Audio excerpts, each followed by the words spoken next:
रवि एक नामी कंपनी में सीनियर मैनेजर था।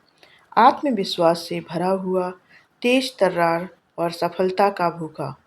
उसका मानना था कि मेहनत से ज़्यादा अहम है चालाकी और रिश्तों से ज़्यादा ज़रूरी है फायदे का गणित।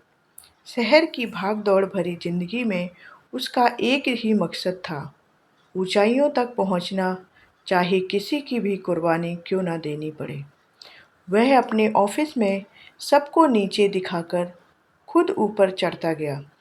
एक दिन कंपनी के एमडी ने घोषणा की, नई ब्रांच खोलने के लिए एक सच्चे लीडर की ज़रूरत है। एक हफ्ते में जिसे हम सबसे योग्य समझेंगे, उसी को मौका मिलेगा। रवि को पूरा भरोसा था कि वही चुना जाएगा। उसने सबकी कमियां गिनानी शुरू कर दी, पुराने मेल खंगाले, सहकर्मियों की गलतियां उछाली, पर सब ये बातें सहन करते गए। कोई प्रतिकार नहीं, कोई सवाल नहीं। उसने सोचा, ये सब डरते हैं मुझसे, जीत तो पक्की है मेरी। पर अंतिम दिन कुछ बदला।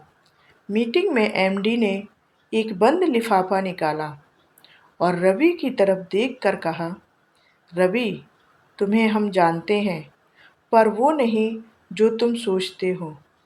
लिफाफा खोला गया।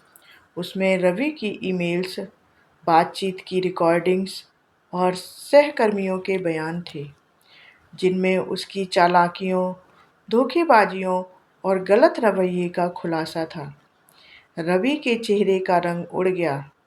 एमडी ने कहा, तुम सोचते थे लोग खामोश हैं, इसलिए कमज़ोर हैं, पर कभी-कभी खामोशी भी तूफान से पहले की होती है। ये सब तुम्हारी टीम थी जिसे तुमने तोड़ा, पर अब उन्होंने ही तुम्हें गिरा दिया।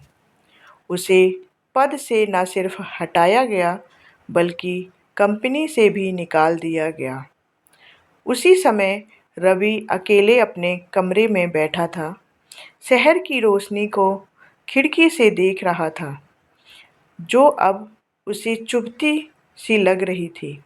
उसी रात उसके मोबाइल पर एक मैसेज आया कि एक बार फिर कोशिश करो, पर इस बार इंसान बनकर। जिसने मैसेज किया था उसका नाम था सुरभि। यह मैसेज उसकी पुरानी दोस्त का था, जिसे रवि ने सालों पहले करियर के लिए छोड़ दिया था। शायद अब भी कोई रिश्ता बचा था। वो रात रवि के जीवन की सबसे लंबी रात थी। सुबह वह मंदिर गया, पहली बार बिना मांगे, सिर्फ समझने के लिए। वहाँ एक साधु ने उससे कहा, हर कोई दूसरा मौका चाहता है, लेकिन उसे पाने से पहले सच्चा पछतावा ज़रूरी है। उस दिन के बाद रवि ने नई शुरुआत की, छोटे काम से, ईमानदारी से।